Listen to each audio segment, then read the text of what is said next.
Welcome to HeroQuest fans. Yep, it's an impromptu stream tonight.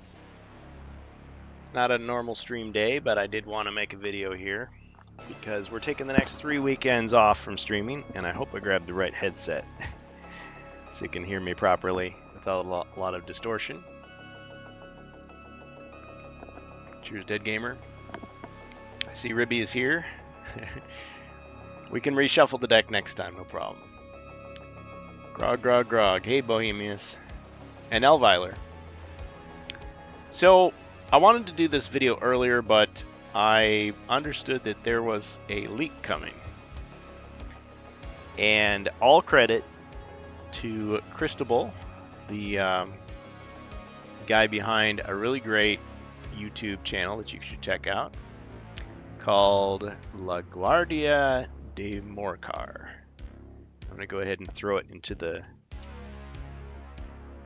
Twitch chat here. So yeah, we're not doing a game stream tonight, sorry. So check this guy out. Subscribe to him. Now there's lots of people covering news in the world of HeroQuest. You've heard of them before. You've got Dungeon Master. In the German-speaking YouTube world, you've got AshQuest, Amalgamash, you've got Sir Deathvids, you've got Always Bored, Never Boring. You've got so many people, and new people are popping up all over the place. Jordan Sorcery's out there. Just lots of good channels talking HeroQuest. But this guy, his channel is in Spanish, so for a long time I didn't realize that YouTube had this feature. I thought you had to specifically add subtitles, but they do have this auto translate feature. So it's a really easy way to do it if you're not fluent in Spanish, which I'm not. Let me go ahead and just show you what I'm talking about. So you can actually go through his video and see he talks about this really cool leak, or I shouldn't say leak, I should say rumor. It's a rumor. It's not been confirmed. It's not official in any sort of way. So here's what you do. So you go to YouTube, until they change it on us, of course. You click this little icon that shows the CC. It might look different on a phone, but that's closed captioning. So you turn that on, and you go to this little gear symbol next to it, and it says subtitles. So Spanish is auto-generated. So you can actually go to auto-translate. You pick the language you want. Sounds like a commercial for YouTube, but it's not meant to be. You can pick, in my case, I'm going to pick English. Oops, I went by it. Where is it? Or is it already pre-selected for me? Okay, well anyway, yeah, English. So there, he's talking in English. Okay, so if you watch this video of his, the title of it is Rumoricos HeroQuest. Lo que se ha visto y lo que quedó por ver. And I apologize to all Spanish speakers around the world. I totally just butchered your language. But anyway, this is what he says. This is at the 11-minute 14-second mark till around 16:14. Ha dicho en un mensaje de que no puede decir las cosas que no están anunciadas. Pero para este año próximo vamos a tener los monjes que, en teoría, se van a hacer en todos los idiomas. En teoría. No nos preocupa porque si no lo traducimos y listo. Alpha en May 4. Profecía de Telor y Tormento de la Reina Espíritu. Y para mayo, preorder de Horda de Ogros. Se han estado dando muchas... Oh yeah, I pretty much agree with what he's talking about, what he talks about later about the fact that, like, a lot of these expansions are supposed to come to Europe, but they got held up because of customs, and there's all this stuff, and just expressing a lot of the frustration that a lot of people, a lot of HeroQuest fans in a lot of countries are feeling when it's like they announce it and then it's like it's coming and then oh, never mind, they ran out of stock, or oh, it got delayed again. So feel your pain, man. I am hearing from several people on HeroQuest Fans Discord that I mean, despite the fact that Hasbro Pulse still says pre-order for these expansions, Spirit Queen's Torment, Prophecy of Telor, people have gotten their copies, and people have done unboxings of them already. So shout out to those folks. Ribby's channel is called Bourbon and Board Games. Check him out as well on YouTube. Oh yeah, and shout out to Carl Casey at White Bat Audio, the music we're listening to. Anyway, take it away, Mr. Cristobal. Pista sí que se sabe que no va a ser, como bien dije hace un año en mi vídeo de premoniciones, no iba a ser tal como la conocemos, porque evidentemente tiene 8 misiones, tendrían que hacer una misión doble, tendrían que hacer, no sé, algo harán, y además tienen que cambiar el sistema de vidas de los ogros, ya que los ogros tienen un sistema variable porque nuestro juego en aquel entonces todos los monstruos tenían una vida, entonces...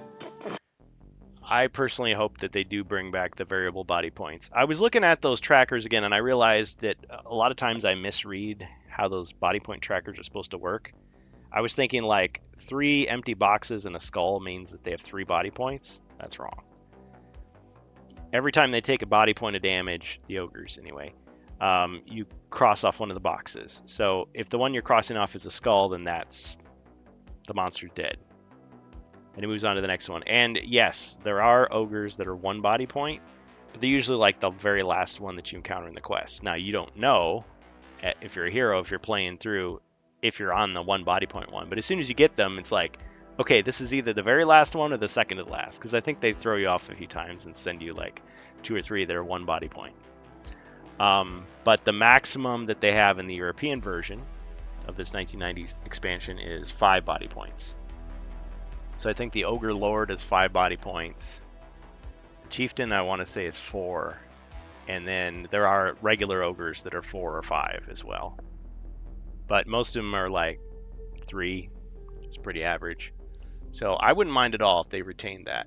But I think I agree with other people who are saying, like, do you really want people scribbling all over the quest book like they're only going to run the campaign 1 time? You know, because they use that glossy magazine finish, which is going to get really messed up if you're writing in pencil or with pen, even worse. What are you going to use? Whiteout? So maybe having like a body point tracker using tiles would be a good idea. I'm thinking of Betrayal at House on the Hill 3rd edition, which has a little tracker. It's just really simple, like a card, a thick tile that's like rectangular, and then you just like put a token on top and just move it across. Or you could have, you know, 1st ogre, 2nd ogre, 3rd, 4th. You could have, it's just a silly idea, you could have like the token could have an ogre face on it, maybe where he's like grinning, and then you flip it over and he's like beat up, and then maybe you could put another token on where he's like even more bloodied, and then one where he's just like got X's over his eyes like he's dead. You could do something like that. I don't know. There's so many things you could do. I know a lot of people would just say, oh, just take a D6 and just, you know, turn it over so that the one that's facing right side up is how many points he has left.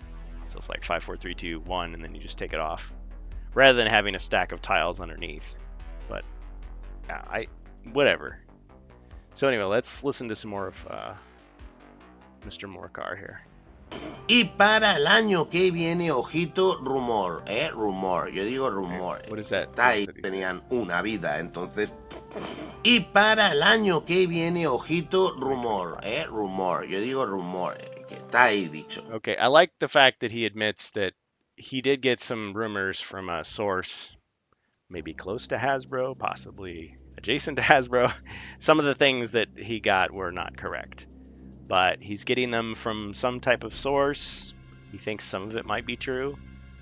And so, certainly, it's cool to hear. Está ahí dicho. Vamos a tener la cripta de la perpetua oscuridad, la del dragonaco. Y tendremos una caja con todo lo restante de la campaña Mythic. No creo que pongan las 2 figuras exclusivas de Mentor y el Lord Brujo. Estaría feo.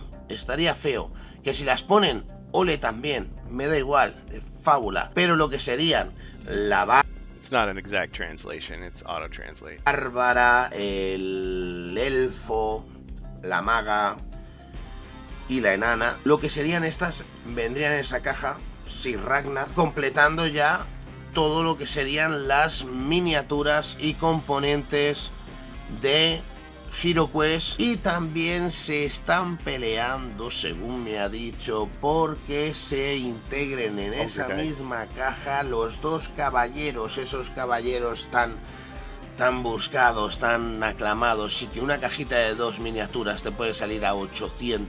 What he's talking about right now, to me, is like the wish list of everything.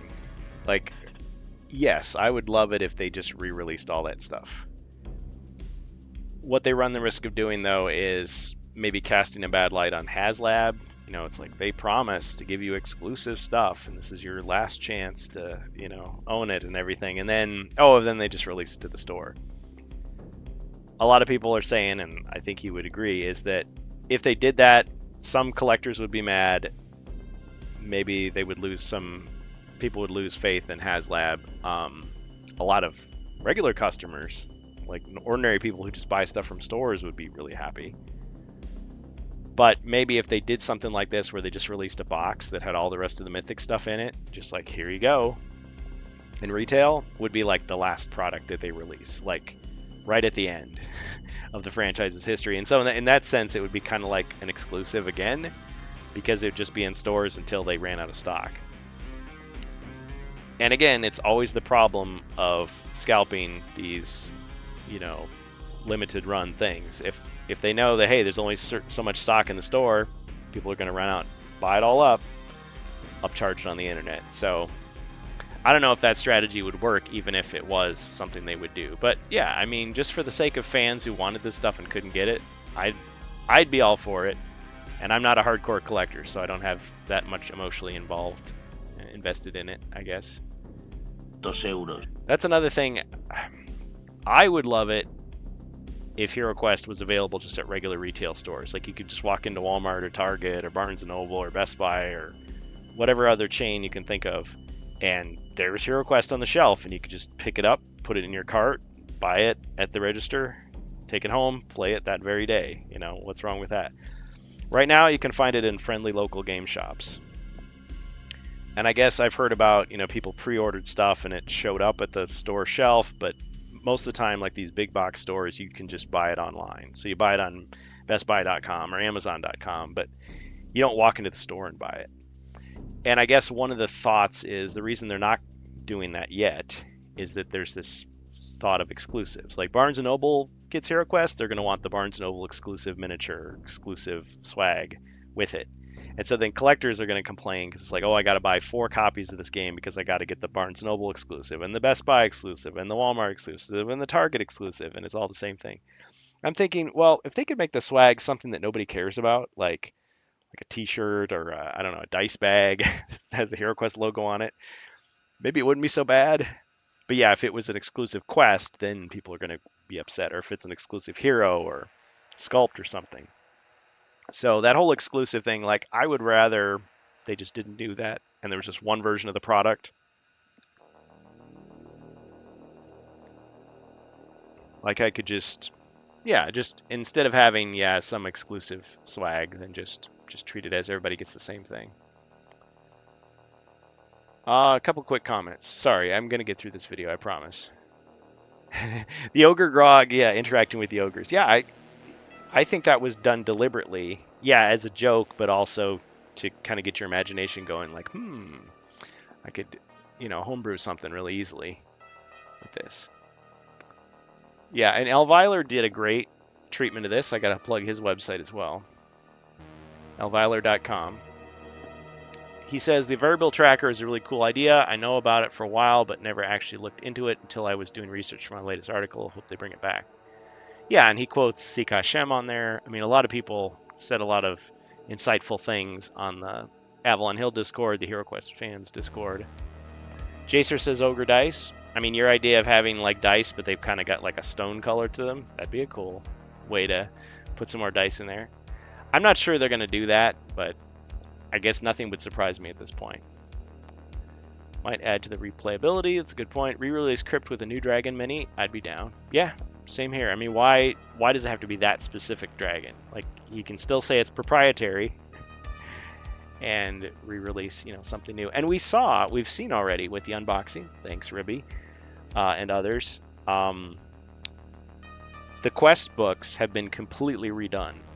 Like every inch of them have been changed from the mythic versions of not Crypt of Perpetual Darkness. I always want to lead off with that one. Like, I wish it was out. But Spirit Queen's Torment and Prophecy of Telor, they've changed everything. Like, every frame of it has been changed. But in the sense of, like, the gameplay is the same. It's just that they've clarified certain things. They've moved the text around. They've reformatted things. They've changed the colors. This color scheme is slightly different in the book. So you can instantly tell, if you're a collector, between the mythic version and the retail version. And same thing with the miniatures. Like, okay, it's pretty obvious that this transparent green orc and this transparent orange orc are not the original solid color, non-transparent green orc. It's pretty easy. Translucent. See, I never used that term translucent as much as I have since this campaign began. Like, when I was a kid, there was transparent tape that you could see completely through, and then there was magic tape or translucent tape where it was kind of hazy. All right, let's read some more comments. Let's get back to the video because I'll never get through it. Yeah, if it was a new dragon, sure, why not? Because Joe Manganiello did say that dragon was proprietary. But he didn't say the tiles were proprietary. He didn't say the book was proprietary, did he? And all the cards are different too. I mean, the text is reworded, has the same meaning. I think the only thing that was changed is that another Potion of Healing was added as an equipment card to Prophecy of Telor, and Potion of Healing became Potion of Lesser Healing, 2 body points. And there were several cards that didn't exist as cards before, but I mean, the information is the same, taken right from the quest book. I can see an ogre drinking ogre grog when they die and heal 1d6 life. That'd be great, Bohemius. Elviola says, wasn't a big fan of that dragon. Maybe change something other than a dragon. Dragons don't really make sense to me in HeroQuest. But you gotta admit, in the first Dave Morris novel, spoilers, there is a dragon. Well, and I guess there's a sort of a dragon type character in the what was it called? This Tyrant's Tomb, which was I always forget if it's the second or third book, but it's the barbarian one. There was a dragon type character in that. So even though, Dave Morris' stuff isn't canon, you could say way back then, so 91, 92, they were talking about dragons in HeroQuest back then. And people homebrewed dragons. But yeah.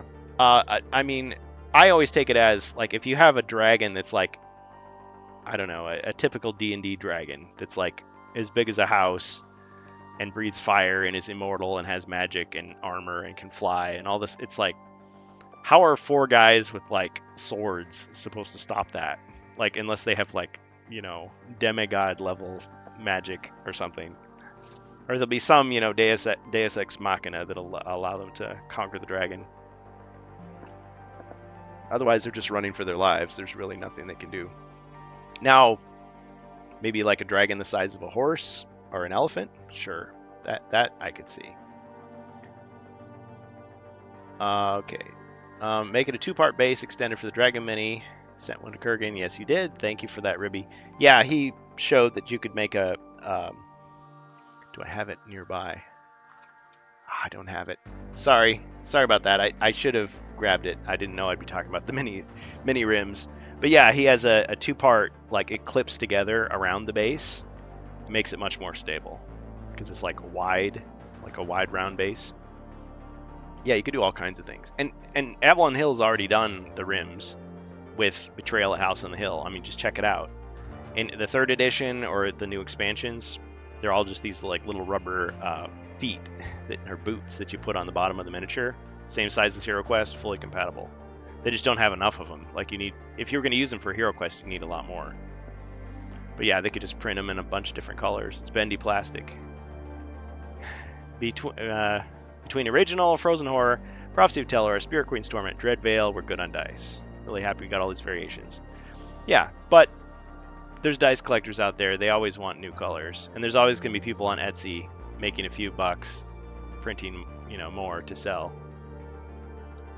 Elvaler says, not including Crypt, we've got 7 expansions plus another one confirmed. I'm not the most knowledgeable on board games, but many others have this vast array of expansion material available, not including RPGs. Well, I'm thinking of like that Star Wars game. There was like 14 expansions. It's like, that's a lot. At a certain point, you kind of scare people away, maybe, if you don't make it absolutely clear. Like, at the same time that you're selling these expansions, you should be promoting the game system, like, heavily. And you should be promoting heavily the fact that you can make your own quests with any of these. You don't have to wait until the next expansion is out. You don't have to buy them all to get started. Because, yeah, otherwise this, you know, just like people who are scared of getting into Warhammer, they go, whoa, I've got to buy all this stuff and I got to paint all this stuff. This is too much. You know, when in reality, all you need is the game system. The other stuff is nice to have if you really like it. Okay. Proprietary quest. Honestly, Joe using the phrase proprietary, has there ever been any kind of confirmation that was binding in any way, or did Joe just say that randomly in a video? I'm sure he didn't say anything that he was not supposed to say. I mean, I'm sure they cleared it. I don't think he was just mouthing off randomly. I mean, he's an actor. He knows how to follow a script. I'm sure he did. Elverg says no, just based on Encarmi, and the quests were made as an exclusive, and him stating it, we're just assuming. Yeah. Yeah, the clip, the video clip of Joe Manganiello saying it's proprietary, combined with the fact that at Gen Con, Chris Nato was still saying it's exclusive, and it's probably not going to come out. Like, you know, before that he was saying, well, we'll kind of wait on Joe, see what Joe says, and that was in Amalgamash's video. So you take all that evidence together, it seems like it's not going to happen. And I was thinking, well, unless they made some backroom deal and all of a sudden they were going to spring it on us, and you know, he was at Luca, so that would have been the opportunity to do it, but they didn't. So probably not going to happen, sadly. I've been done for 45 D&D Killing Dragons. Proprietary, my knees. Okay. So even if they only release CLPD as a PDF, I'd be cool with that. Well, they could, because really the amount of proprietary stuff in Crypt of Perpetual Darkness is very small. I mean, there's 3 tiles that get used, but the special stuff, I mean, the tavern in the first quest, the temple in the final quest, and the dragon in the final quest. Spoilers. Like, the other quests have invisible rooms, you know, where they'll say, well, yeah, just pretend that these 4 rooms are one room, and it has these properties to it, but there's no tile or anything. You know, or pretend that these corridors are full of water, and there's no water tile. Pretend this is darkness. You don't have to have a specific tile for everything. Yeah, it's cool, but you don't have to. So you could still pretend and still run it without the material. Or wipe it from the HeroQuest history books. I don't know. I mean, yeah, if they continue to acknowledge it, it is kind of weird, because then it's like, okay, so you're saying that this chapter of the story is canon, but you're not going to let anybody buy it. Like, only a small number of people know about it. So those people get to be cool on the internet and say, well, you know, when I was playing COPD, you know, it was like this. Hey, Count Cockbox. Yep. Okay, Elverg says, I mean, Joe's always going to be at Luca. He's an official ambassador. Oh, didn't know that. Heavily involved, so there's always the future. So every year they can ask him, hey, when's COPD coming out for HeroQuest? And he can say, the only thing for sure is nothing's for sure. That's not his line. So there's always the future. I think the thing to note is that they place COPD at the end of the chronological timeline and continue to extend it at the end. Well, maybe they're hoping. Okay, let's go back to Cristobal. Let's watch what he has. Pues según lo que me ha comentado es que Hasbro pretende de que todo el mundo tenga acceso a todo lo que se ha hecho. Por eso he dicho lo de los dos. Oh, sorry, just have to add one more thing. Yes, they do want everybody to have everything. I've heard that too. I 100% agree with that. What if they put all this stuff inside the companion app? Then people could play it. Like, I've noticed that there seems to be at least a 2-month delay before they put out the digital version of the quest book when a new expansion comes out, and at least that long for the app to get caught up. So I'm thinking, well, maybe they do that. I mean, the app, you'd think they want to update it as soon as possible so that people can start playing it that bought it. But maybe they delay a little bit because they're afraid, like, some people are just going to spoil themselves and then decide they don't want to buy it. Of course, who's going to buy it sight unseen? I mean, some people are like, no, I'll just buy it sight unseen because I don't want to be spoiled. But I mean, if I'm going to be Zargon, like, I want to see what the quests are like. It's like, if it looks good to me, then I'm going to buy it. Like, that would be my idea behind it if I wasn't a super fan. So anyway. Exclusivos, que si los ponen, pues bueno, son 2 miniaturas. La verdad, ponlo todo. Te lo compro doble si hace falta, pero ponlo todo. Y concluyendo con el ciclo de HeroQuest, tendríamos al final del todo los hechiceros de Zargon. Qué mal suena Zargon con lo bonito que eran los hechiceros de Morkar. Y así... I agree with him. I think they should just call it Wizards of Morkar. Don't call it Wizards of Zargon. I know fans have done that for 20 years, but just call it Wizards of Morkar. You can explain later who Morkar is. I mean, it's the same guy, but if you want to make him some other evil wizard who happens to be doing the same thing, fine. Maybe there's a guy in the northern Dread Wastes, and a guy in the southern Dread Wastes. I mean, who knows, right? Whatever. And maybe there's a guy in the eastern Dread Wastes named Grimdead. Whatever. Y acabaría el ciclo de HeroQuest y la vida de HeroQuest en 2025. 2025 acabando con los hechiceros de Zargon. Y después, aquí ya llega rumoraco guay, pero yo ya lo había dicho en Telegram y no sé si en algún vídeo o en algún sitio lo había dicho. En el tema del mundo de HeroQuest, ¿dónde se ubicaría ahora? Porque te sabemos... I'm going to disagree with him here. Why would HeroQuest be ending new content in 2025 if that's what he's trying to say? Because they said 2026 for a long time. And then they were saying 2027, 2028. So, yeah, if they release Against the Ogre Horde and Wizards of Morkar, well, that's all the releases, right? All that's left after that are like one-offs, unless they're going to re-release the Japanese version. But it would just be new content at that point. I mean, they're not going to stop selling it at a certain, magical point. They're going to sell it as long as it sells, as long as it makes money. It's going to be available. But whether they create new content after a certain point, that's the big question. Because I think if they start doing original expansions, like brand new expansions, and they're not selling, then probably they'll get their funding cut or reallocated or whatever. Hasbro will decide, let's just move on to something else. Like, okay, but they'll keep selling what they have.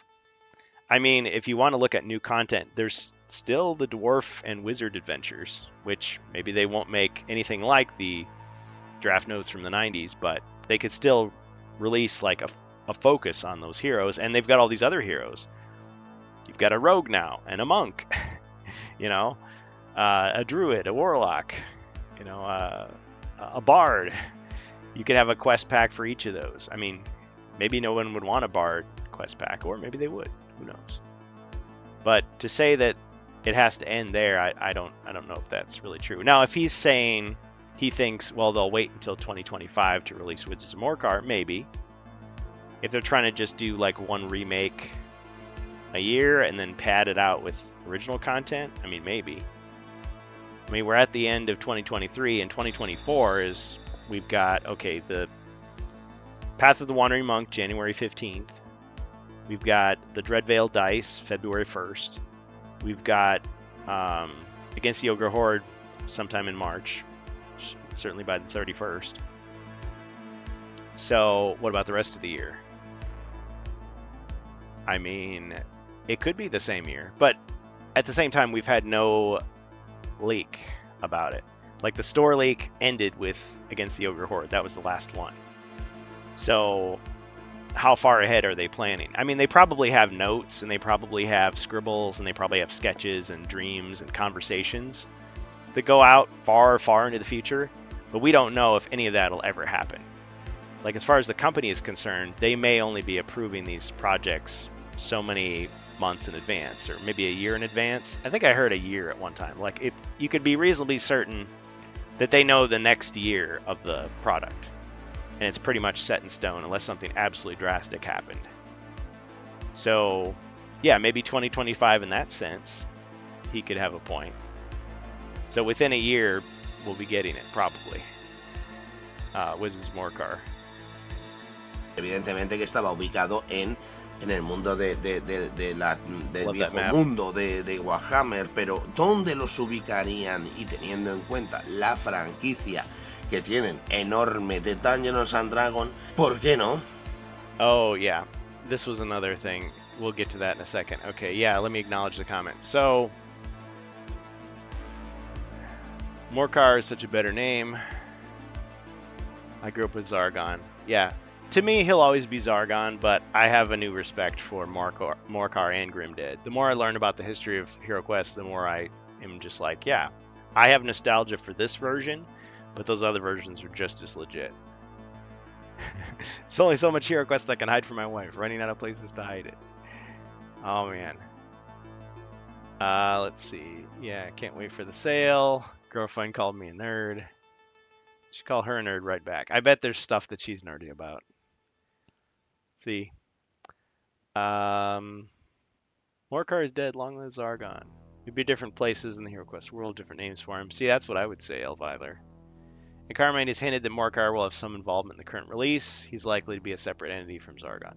See, I don't know if I like that. It's like, okay, there's a bunch of evil overlords. I mean, maybe there's like so many bad wizards in the world, just like there's good wizards. But I kind of like the binary idea. It's like there's the one good guy, the one bad guy, and yeah, there's all the underlings and allies and everything. But if you defeated Zargon, would somebody else take his place? Probably. Someone would try to anyway. Or maybe there never would be a threat as great as Zargon. But I mean, he wasn't always around, so there was some evil in the world before he came.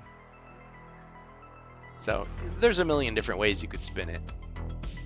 I mean, even if they decided to say, yes, there's this totally different character who's named Morcar, fans could just say, nah, it's the same guy. Like, it doesn't change anything. You're still playing the game the same way.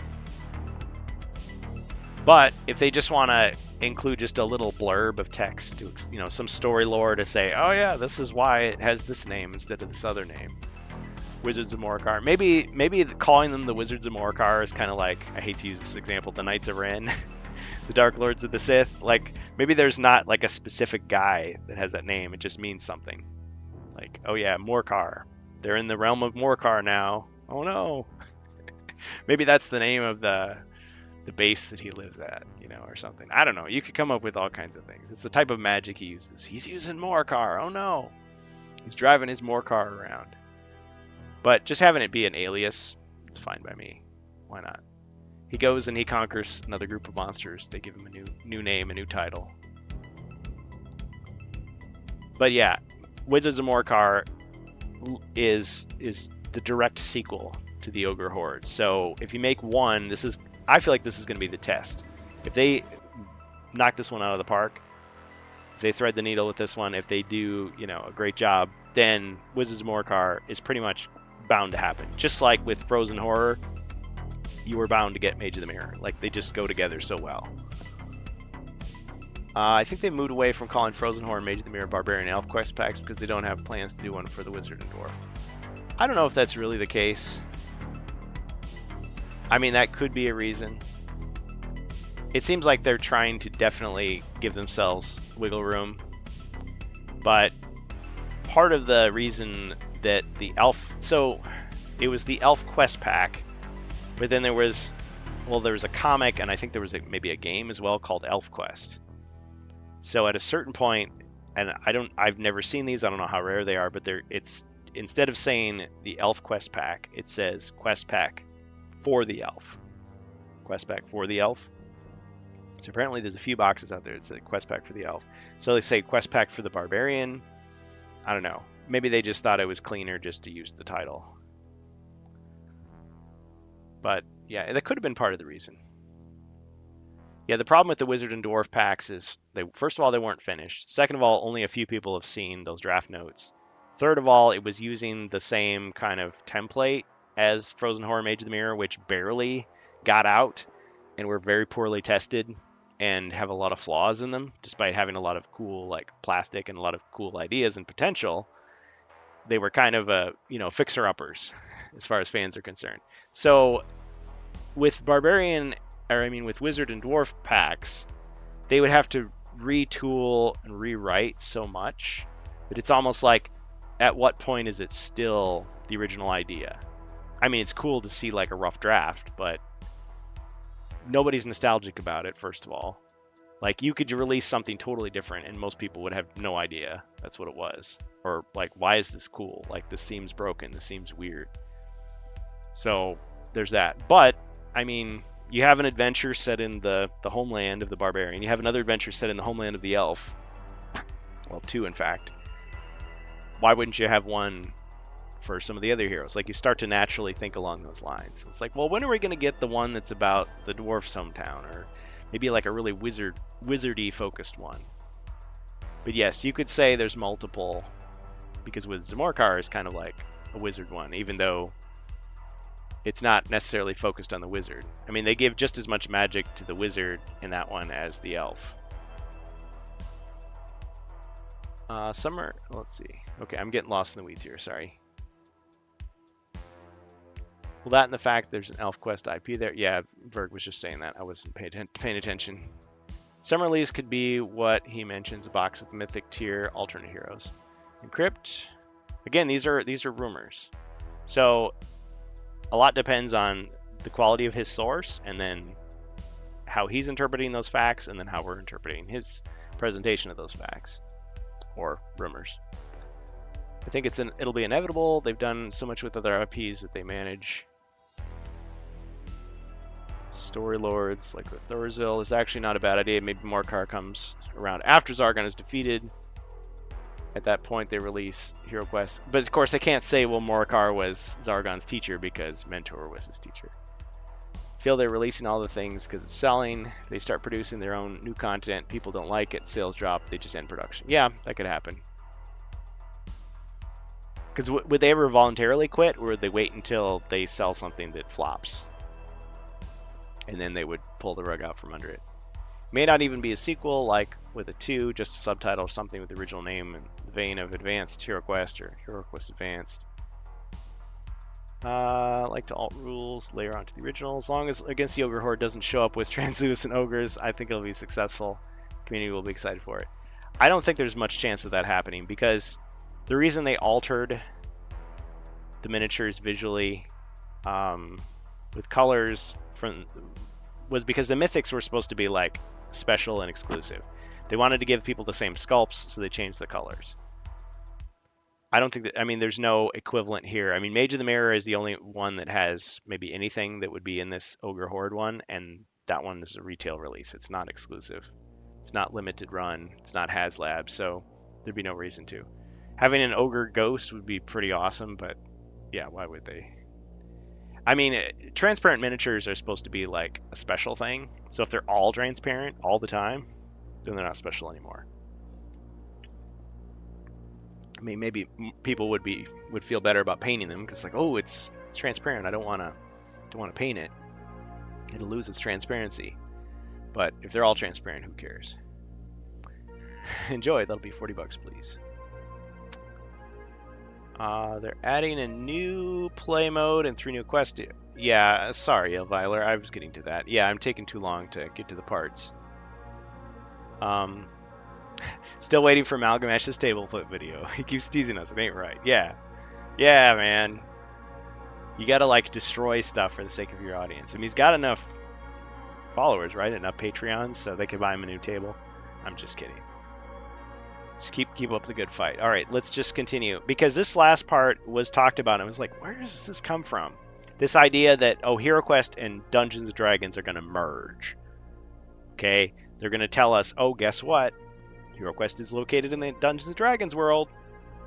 First of all, I think if that were to happen, that'd be a dumb idea. Dungeons & Dragons is its own thing. HeroQuest is its own thing. They don't have to be melded together. Even the fact that HeroQuest kind of started out and was loosely based in the Warhammer world, that still irks some people. They're just like, no, it's not Warhammer. You can say it is all day long. You can say that's what they intended, but I just flat out reject it. It's not. It's just a similar world. Because there's people that want to say, well, I want to bring in all the stuff from Warhammer into my HeroQuest, and someone else says, well, I don't want it there. But I mean, neither person really has the power to enforce that on the other. I mean, unless you're sitting at their table playing their game. Like, oh man, you brought in, Bloodthirsters. Bloodthirsters don't belong here. Someone else is like, yes, they do. It's for Warhammer. But, I mean, after Carmine got through making his speech about the fact that when they were making the monk, they wanted to make sure it wasn't like the D&D cleric. Like, they tried so hard to make sure it wasn't the D&D cleric. Even though that would have been the easiest thing in the world to do, and they probably could have gotten away with it, because Wizards of the Coast, Avalon Hill, it's all under Hasbro. They wanted to be respectful. They wanted to make it something original, and so gave us the, Kung Fu Master instead, Goku. They gave him, a magical martial artist instead. It's like, that's fine.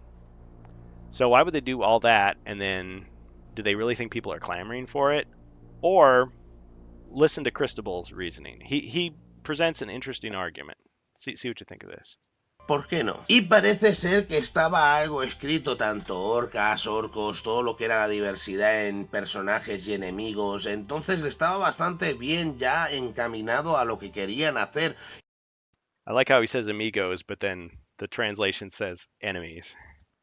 Y si me ponen la cripta como última expansión así, en la que añades ya por fin dragones, ¿quién no me dice aquí que empiece el tema? Pues sí, pues dicen que después de los hechiceros de Zargón quieren meter HeroQuest en el mundo de Dungeons and Dragons para redireccionar a los jugadores de HeroQuest, nueva generación, gente joven que juegue a juegos de rol, y empezamos con el juego de iniciación, que sería un HeroQuest, para luego llegar a juegos de especialista, que es un Dungeons and Dragons. Yo compro. Es un rumor, lo pongo... A ver. Me lo ha dicho uno que está trabajando. Hasbro. Yeah, it's very interesting. So did you get that? So he's saying, like, okay, so they start people on the new HeroQuest in 2021, 2022, and then a few years later they release the final HeroQuest expansion. They're all done, and now they just expect people to go into D&D, and they just kind of push people in that direction, release the final pack, and it's set in it's Carl Casey. It makes a certain amount of sense, but it also sort of implies people are going to stop playing one game and start playing another game, and Hasbro still gets paid either way because you're still paying them, right? Just like they're going to sell you baby toys, and when you stop being a baby, they sell you toddler toys. When you stop being a toddler, they sell you, elementary school toys, adolescent toys, and then finally they sell you teen toys, and then when you're an adult, they sell you collector toys, and it never stops. And then you have kids, and then they sell you the baby toys again. It just keeps on going, and they keep making money. Sure, okay, fine. Would it be a poetic way to end the HeroQuest run with a dragon from a guy that's known for being associated with D&D to a D&D like focused sell? But the problem is, you're assuming, again, it's like kind of like the whole Warhammer strategy. Just because somebody buys Space Crusade or Space Hulk or Fire Team doesn't mean that they now are just going to go full blast into the Warhammer 40k collecting hobby.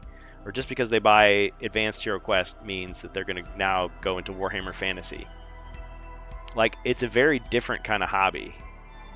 It's one that tends to require a lot more like painstaking effort, like assembling the miniatures and painting them, not just like a couple of them, but like a huge army's worth.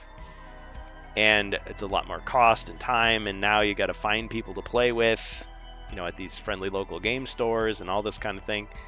It's a whole, like, not everybody's going to be in for that, like only maybe a small portion. And a lot of people are just going to go into that hobby because they know that's what they want. They're just going to skip all this other stuff. So if you view HeroQuest as just a marketing strategy to get people into more expensive hobbies, I don't know. It's a pretty big gamble. I don't know if that's going to work. And I think you have proven with 30 years of nostalgia that you do have a sizable group of people who don't feel like they have to move on to other games. They can keep playing HeroQuest forever. Or they play other games and they play HeroQuest. It's not like you stop playing one game and then you focus all your, you sell your old game system and buy a brand new game system and all new games, replace it with something else. And again, if you're the company and you're selling this stuff, why does it matter to you? Are you investing so much money in Wizards of the Coast that you can't invest money in Avalon Hill or vice versa? Are they fighting for budgets? Or what's the big deal? So I don't know if I buy it. I mean, it might be what someone somewhere is thinking. Somebody with, the ability to change things. So let's look at a couple reactions. We want a response video of the table flipping Kurt. Yeah. I am the table. He needs to watch the first 10 minutes of your interview video, part 2, and Carmine basically why they're not going that way with the topic of holy water. And yet, despite everything that Carmine said, yeah, that's Ribby. Ribby, are you hearing my voice? I have a question for you. I'm going to make you get them out of the box. If you're watching this live, Ribby, my question for you is, in Spirit Queen's Torment, do they still make mention of gods and the afterlife? I mean, I know they talk about ghosts and spirits, but they talk about gods in the afterlife. Because that was a big thing, because we were talking about this stuff, and I'm just like, there's tons of religious references and supernatural things besides just like elemental magic in HeroQuest already. And so, yeah, people who don't want that in their game could just ignore it. If your religious scruples say, I don't like this, or you're some kind of agnostic and you don't want it, or you just, I don't know, your headcanon of HeroQuest is different than something else. And so you say, okay, I don't want clerics and deities and stuff mentioned in my game. Okay, it could be something else. But in universe, you could say, well, I mean, there's characters that believe in deities and afterlife, and there's spirits. There's something going on there, and it's in the storyline already, and they didn't change it. I want my priest-esque character. Sure. Yep. So I just wanted to know, Ribby, have they changed any of that? I didn't think. It would be Spirit Queen's Torment. It would be the, how like the intro. It's in one of the intro storyline pages. So like a message from Mentor, and there's like another page where they're talking about, or what am I saying?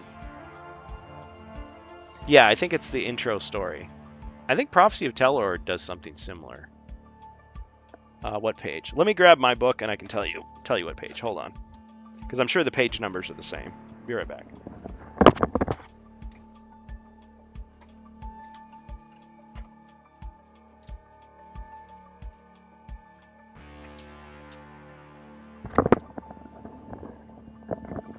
Okay, guys, this is going to be spoilers, so if you don't want to be spoiled, I guess earmuff yourself for a little while here.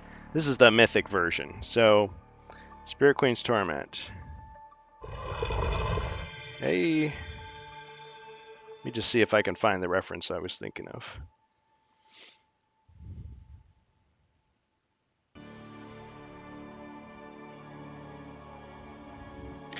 Well, they use the term diviner. I mean, you could interpret that many different ways. Okay, it'd be page 5. Spirit Queen's Torment, page 5. Yeah, Ribby, page 5, it says, let's see. Spirit Talkers. Surely the gods smile upon your undertaking.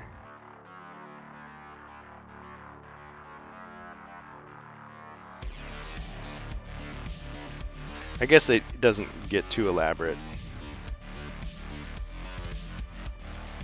But yeah, they're talking about spirits a lot. Spirits of the dead are restless. I mean, it says that on the back of the box still. That's weird. What if I don't want evil death magic in my game? No HeroQuest designer is going to consider omitting that. Give it over if you can't handle religion. How weak are people these days? I'll see that dwarf priest. Well, think about it from the company standpoint. If they suspect that their target audience doesn't want something, why would they put it in the game and risk alienating those people? That's, I think, they're thinking.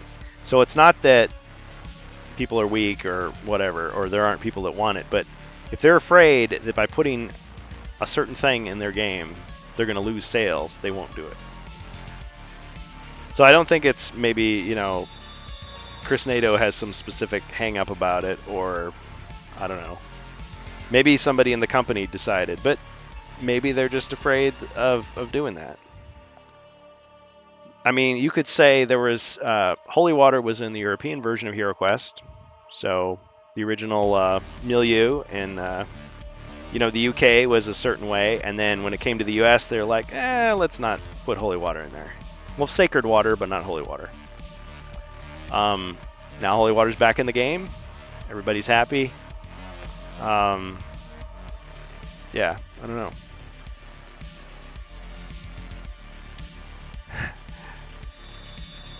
Yeah, he didn't say there were no gods. He said they don't drive the good versus evil narrative. Good point. He said maybe there are, maybe there aren't. Yeah, it's I don't know. It kind of makes me think of some of the Star Wars lore where they're saying like, well, there's the Jedi who are the good guys and the Sith who are the bad guys. The Jedi are the light side, the Sith are the dark side. But then you have these other stories where like, well, maybe that's not how it is. Maybe it's, you know, there's the Force and then there's different people and different ways they use it. And so some of it's good, some of it's evil. And then that just gives the writers more freedom to create their own stories rather than always having, oh, you see the Jedi, those are automatically the good guys always, and then the Sith are always the bad guys, and you know the dark side is there, and oh, there must be Sith then, and so on. But yeah, I mean, having familiar things in games is fun too. It's like, oh, you see some orcs, there's gonna be a fight, as opposed to, oh no, these are orc scientists, they're just gonna study some stuff. Oh, okay. It's like, no, I came here not to see Godzilla sleeping. I wanted to see Godzilla stomping Tokyo and, you know, airplanes trying to blow him up. Like, that's the whole thing that you came to see. I mean, maybe it's not realistic. Well, what does Godzilla do in his off season? He does other stuff. You know, he's sleeping in the ocean. It's like, no, the whole point is you make a Godzilla movie so you can see him destroy stuff. Same token, you want to see orcs fighting, you know, warriors and wizards and things like that. Yeah. The point is, Chris Nato and Carmine, he left it open. He said it doesn't have to be this certain way. It sounded like he was trying not to just imitate what had been done before. And he was not trying to be hemmed in by stuff that was maybe canon at one time, like the Dave Morris novels. And he was perfectly fine. It's saying, like, if you want to put all kinds of religious stuff in your HeroQuest adventure, have at it. That's your right. If you don't want that stuff, you don't have to put it in either. Borticon says, D&D led me to HeroQuest. I was playing D&D for at least 10 years before the 90s release of HeroQuest. Friends and I thought it was cool to have something similar to D&D as a board game. We always consider it each its own game and never tried to incorporate it into one game system. Count Cogbox says, yeah, but fake religion is a weird thing to not want a game where the setting of dark fantasy probably has more religion originating in the setting than any other. Well, see, that's the thing. If they put a real world religion in there, maybe some people are going to be offended, either because they don't agree with that religion or because they're a part of that religion and they're like, oh, I don't know if I want to be like in your story. You're having this fictionalized version of what I believe. So they risk a lot by doing that. So yeah, they make up a fake religion that is just, oh yeah, they invented some new gods or some new belief system and they just put it in there. But then what purpose does it serve in the game? Like, is it the source of your power? Is it the source of the conflict? Is it the solution to the conflict? Is it where they get their strength from? Does it create some structure or, you know, code that they follow? I mean, it has to serve some purpose. They don't just throw it in for no reason. And HeroQuest is such a simple game. It's kind of like, yeah, but with the cleric, you think, okay, he's a priest. He follows some particular religion, some particular deity.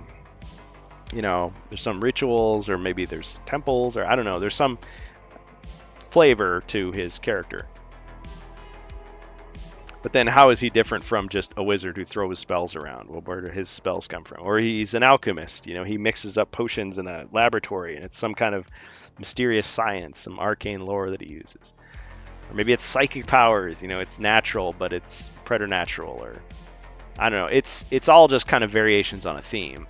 Or maybe he's just a monk who uses just like martial arts skills. He's obeying the laws of physics, but it's just his training is so good that people can't really figure out how is it that he's able to do all these stunts. Yeah, Count Cogbox, I get what you're saying. I don't want real world lore to be in the game. A Temple of Light would be fine, not offend anyone. Help define the priest class. Yeah, they could certainly do that. And they can make it generic enough that if someone who wanted to make it a certain way could certainly do that. But I think they're treading very carefully to avoid anything too overt that's going to, like, I don't know, trigger people or upset people. You could also do a great story with it being secretly corrupted and the king is unaware. It could be fantastic. Make a great priest quest pack. Yeah, and people are going to write those whether the company does it or not. So anyway, yeah, some things are lost in translation, but I want to see the end of Cristobal's discussion here. Let's watch the rest of it.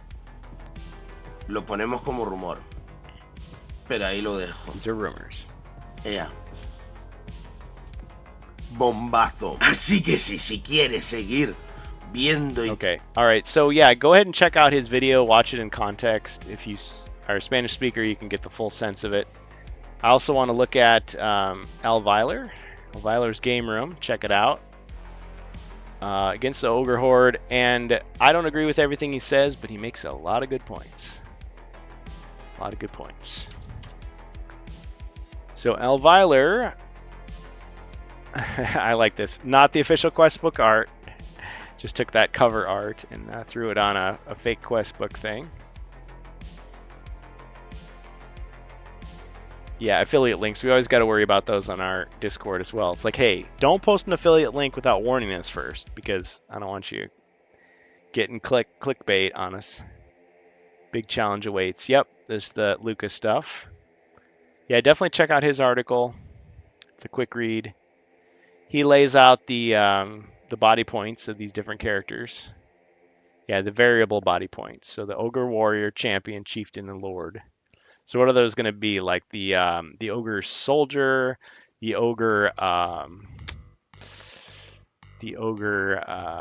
Athlete, the Ogre Leader, and then the Ogre King, right? It's going to give them different names. Hey, thanks for your support. I appreciate that. Let's see who has that. War Master 1969. Thank you for the follow. Yep, so HeroQuest fans, tonight we're just looking at Elvyler's Game Room. We're looking at his article that he wrote about the Ogre Horde expansion. Yeah, so he talks about the body point tracker. So this would be like 1, 2, 3, 4, he's dead. 1, 2, 3, 4, 5, he's dead. 1, 2, 3, he's dead. 1, 2, he's dead. 1, 2, 3, he's dead. He's dead. He's dead. So these last two ogres, spoilers, are 1 body point each. Is it going to be exactly like this? Who knows? But I wouldn't mind if they had some variation of this, or some other random mechanic to say that every ogre you meet is not going to have the same exact stats. I don't know about the 1 body point ogres. Okay, this part I like. So he's saying that that's the Ogre Lord, that's the Warrior, that's the Champion. He looks more like a gladiator. That's the Chieftain. I mean, maybe. I don't know if I would put a 1-to-1 with this cover art with the ogres in the box. I mean, what about this this white-haired shaman back here, or shaman? Maybe that's a female ogre. I mean, you can't see the chest area, right? And then in the back is, what's this? Is this a Chaos Warrior? Is that another type of ogre? He's got a club. He's got a top knot. I mean, they look cool. He's got this gladiator outfit. Yeah, very, very much a gladiator looking. Yeah, I would agree with your speculation there, Elvyler. That looks like a champion. You picture like an arena champion. Chieftain, Lord, those are 2 rulers. Well, this guy's got a crown. Dual crowns, sure. Unless that's some magical thing. I mean, we didn't have any ogre sorcerers. We had Chaos Warlocks, Chaos Sorcerers. Thestral was the leader of them. But they're manipulating the ogres or helping the ogres or promising them, things to get them on Morkar's side. Chieftain, I mean, you picture, okay, he's got, I don't know, feathers or fur or some headdress. He's got some skull-looking thing. Sure, I could buy that. But these designs might not have anything to do with what's in the box. Just like the ogres on the Mage of the Mirror cover didn't 100% look like the ones in the box. Okay. Yeah, the Ogre Throne, that's pretty much a foregone conclusion that'll be there. But here's what I heard. I heard that one of the ogre furniture is an ogre chest. What does that mean? What does an ogre chest look like? Who knows? But an ogre chest. And what else did I hear? I heard that, well, let's talk about the arena. But I heard that there's going to be another quest pack after this, which will be original, and is going to talk about abominations. So the story of the abominations, the lore of this, monster that it's not much is known about. That might be totally false. That might be totally fake, but that's the rumor that I heard. So anyway, there's the arena. Yeah, so exactly right. Talking about the arena from the first edition of HeroQuest 1989 as this like training area where you're in a room in the center of the board and you're just doing a death match with a bunch of goblins. So the player to the left of the evil wizard goes first. The last character or monster left alive wins. So player versus player.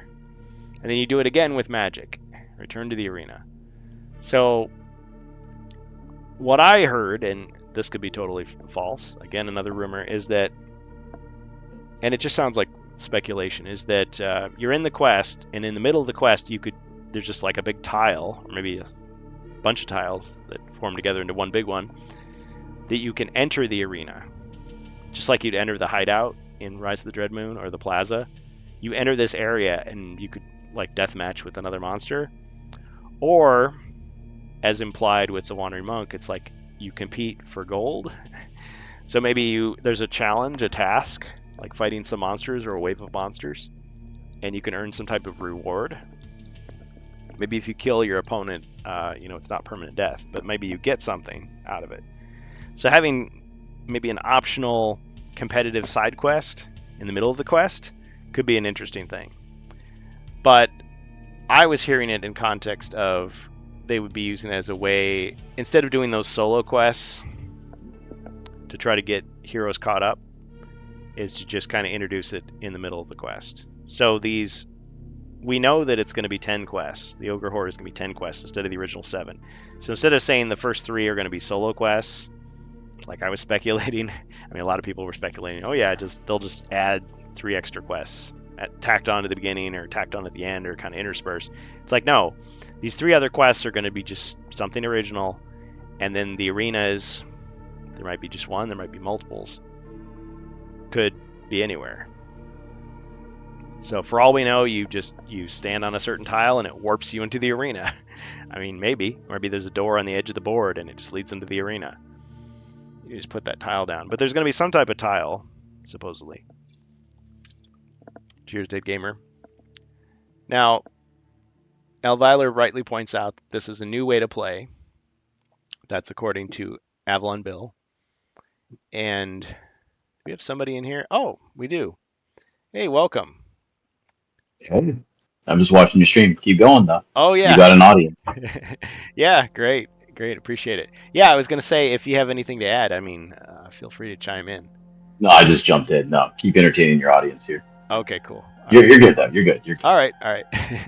Yeah, so... Sorry. Yeah, so yeah, a new way to play, and he's saying, well, it wouldn't be new if it's just the same thing we already saw. But my take on that is, why wouldn't it be? Because that was 1989, and other than people who played the first edition, nobody knows about that. And it would be a nice nod to the original to have it. So what I sense with Avalon Hill, what they've been doing all along, is they're trying to capture the spirit of these old expansions and old releases. They're doing callbacks to stuff that people are nostalgic about, and when they're doing new stuff, they're also making sure to acknowledge like the best ideas that they see from the fan community. So I know that there are fan rules out there for player versus player stuff. I mean, the simplest way to do it is just to say, you go into a certain area, now you can fight each other. You do roll off, so roll it. Everybody rolls a d6. Highest roll goes first, and then second, third, fourth. I mean, it's a very simple kind of wargamey way to do it. Now, would they still use, squares for movement, or would they start, measuring with rulers? I think they would try to keep it simple. Is that what it's going to be, or not? Because otherwise, my take on it is, what would be different with this way of doing it versus like just entering a room, you see a bunch of monsters, you start attacking the monsters, you kill the monsters, you go to the next room. So it's something new. We don't know exactly what it's going to be. But it makes you think. It makes you wonder. So yeah, then he mentions the Wandering Monk, World's End Tournament. Notice they changed the names. It would be the World's Edge Mountains, the World's Edge Tournament. They changed it to World's End for the remake edition to avoid the Warhammer references. So yeah, lots of speculation. Good article. Check it out, elviler.com. And I'm sure there's other people doing videos and websites reacting, and by the time I get to them, we've already moved on to the next thing. But let's just take a look at our chat. Yes, thank you, Wardicon. Intercontinental Championship belt. Yeah, well, I made a card for a championship belt. It's like, okay, you get it randomly out of the treasure, searching for treasure, and then all of a sudden the monsters are going to go for you. And you could plant it on somebody else, the monster's going to go after that guy. If you make it all the way to the end of the quest with it, you get a bonus of gold. But, I mean, that was my fun little way of doing it. I'm sure there's a million ways you could do it. Maybe one that's more interesting. Zoom in on the top of the Arena of Essen, says Bohemius. Oh, sure. Yeah, the Arena of Essen, the Arena of Gen Con. Okay.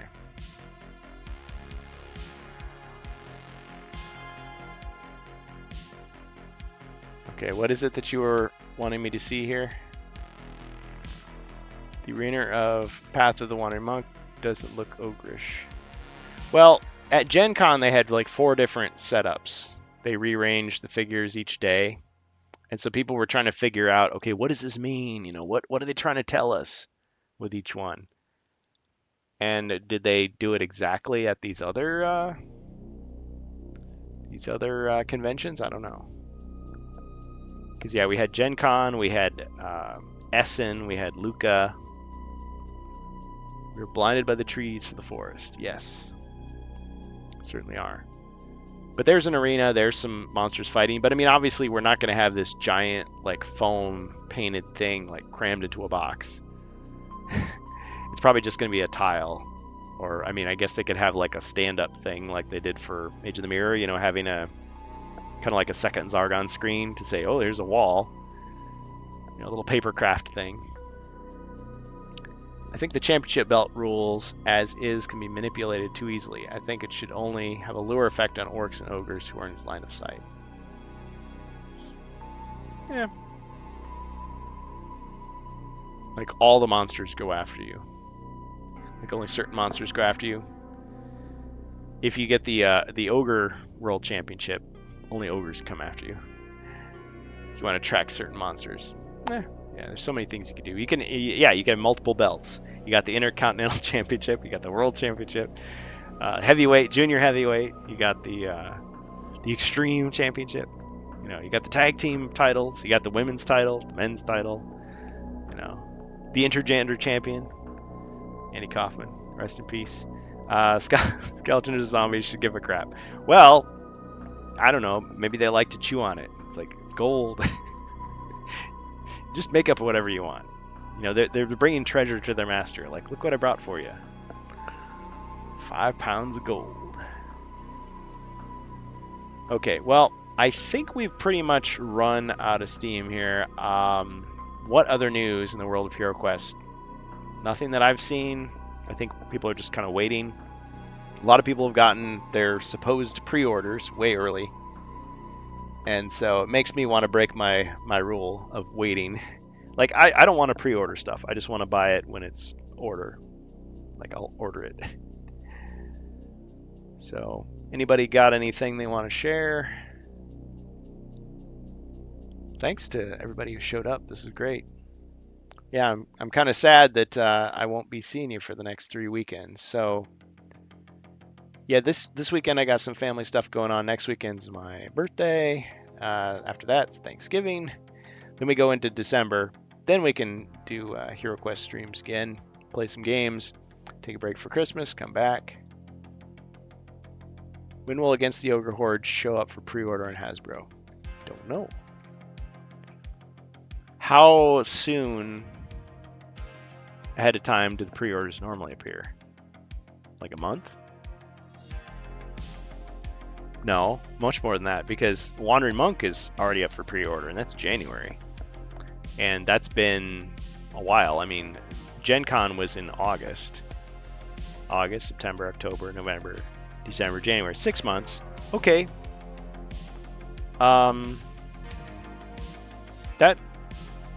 That's a pretty good guess. 6 months out.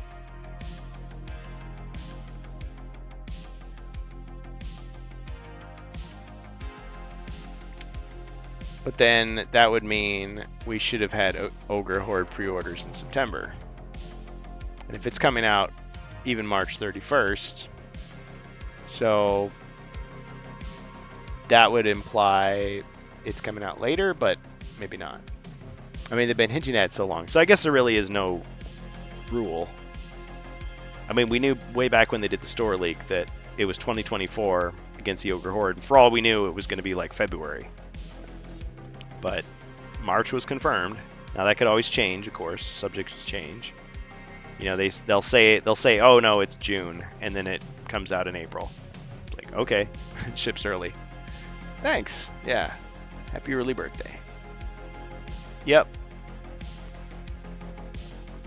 So yeah, there's other websites out there. I was looking at Amazon.com US, and for a long time it had Spirit Queen's Torment and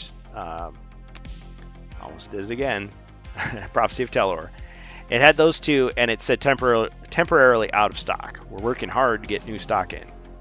And then those pages disappeared completely. Now, I had saved them in my cart, not because I was going to order, but I just wanted to monitor and see what they said. Now, they gave the release date as October 1st. Interesting, right?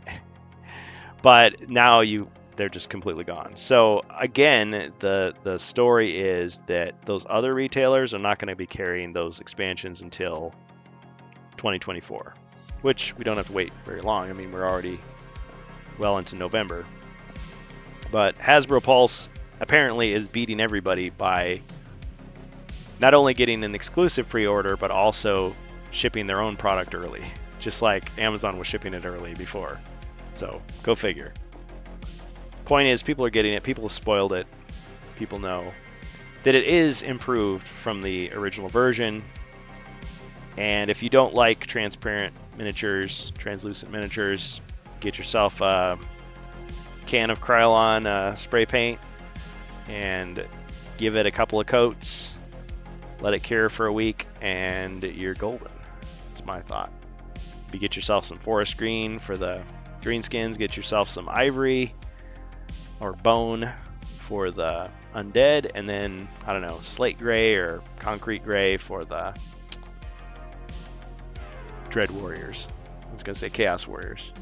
Giant Abomination bosses with variable health. Abomination quest pack confirmed. Yeah? Well, I mean, they can do all sorts of things. I like Bohemius's idea. I'm sure he wasn't the only one that said this, of just having a monster pack. Yeah, Covert Nerd said the same thing. But when he said it, I was thinking like, oh, there's a box and it has 2 orcs in it. You know, like that.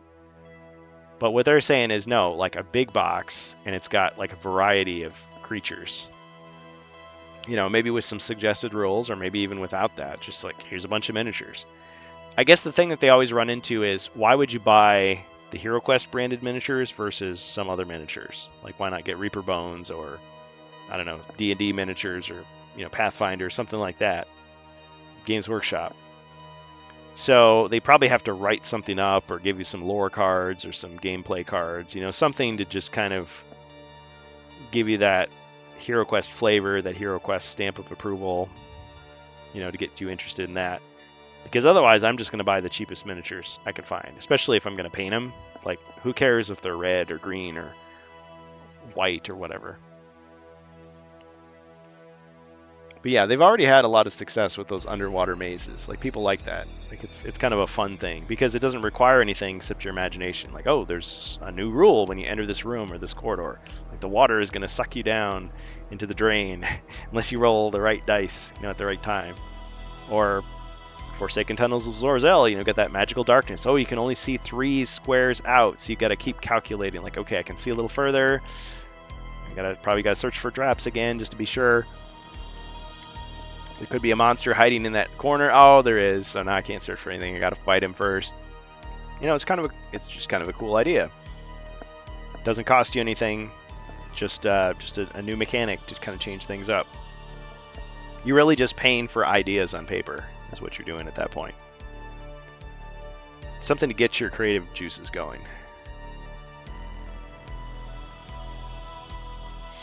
Okay, well, I think that's pretty much it, unless there was something. I mean, I always feel like with these videos, like I'm finished the video, start uploading it, and then I find some link, and it's like, oh, I should have put that link in there.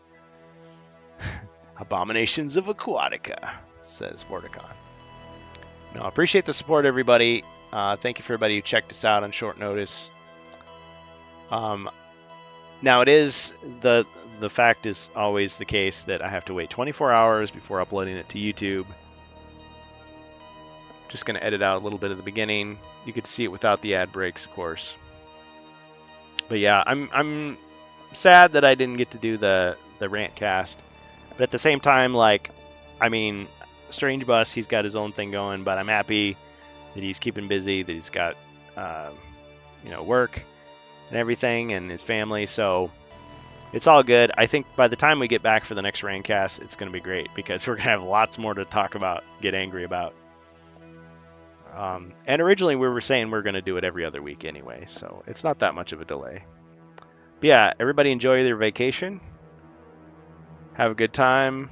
Play some games. Make some friends. And we'll see you next time on HeroQuest Fans in December. The boss. And it's a big octopus monster. I like that. Yeah, too bad that doesn't show up on the screen.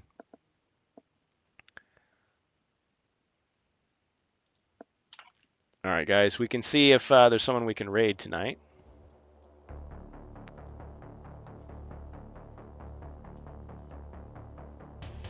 Yeah, check out LaGuardia di Morcar. Goarida. See, I can't pronounce it correctly. See there, he's got the artwork. That looks like the crown that you see the ogre wearing. Look at that, those claws tearing into it. That's the symbol right there. We used that symbol on our stream. That's probably just a coincidence. They had that because the one I grabbed was like clip art. So yeah, this was the concept art that was then used to create the model that we saw at Gen Con and at these other places. But yeah, definitely check out this guy and his stuff. Even if you don't speak Spanish, he's got some entertaining videos. I gotta watch this Betrayal one. I missed that. And Orc Quest. Yeah, all the people who are getting Orc Quest now and talking about it. Yep. He likes homebrew stuff, so do I. Okay, enough of that. Let's find someone to raid and have a great night.